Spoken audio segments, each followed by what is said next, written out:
Kampung Budaya Terengganu merupakan sebuah destinasi pelancongan yang menonjolkan warisan budaya, seni bina tradisional dan gaya hidup masyarakat Terengganu. Ia terletak di dalam kawasan Taman Tamadun Islam TTA di Pulau Wan Man, Kuala Terengganu. Antara tarikan utama Kampung Budaya Terengganu, pertama, Rumah Tradisional Terengganu. Pelawat dapat melihat dan masuk ke rumah-rumah tradisional Terengganu yang dibina mengikut gaya seni bina lama. Setiap rumah mewakili jenis-jenis utama rumah tradisional seperti Rumah Bujang Berserambi, Rumah Limas Belanda, Rumah Tiang 12.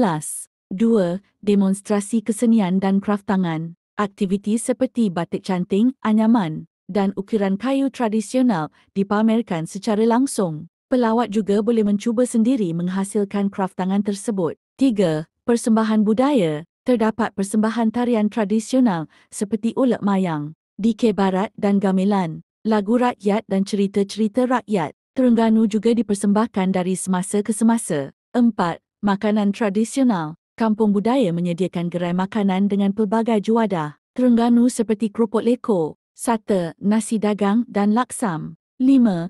Pengalaman gaya hidup lama. Beberapa aktiviti tradisional seperti menampi padi, memasak dengan dapur kayu dan permainan tradisional seperti congkak dan gasing turut disediakan. Untuk pengalaman menyeluruh, tujuan penubuhan Kampung Budaya Terengganu ditubuhkan untuk memelihara warisan budaya negeri, mendidik generasi muda tentang akar budaya mereka, menarik pelancong tempatan dan luar negara untuk mengenali Terengganu dengan lebih mendalam.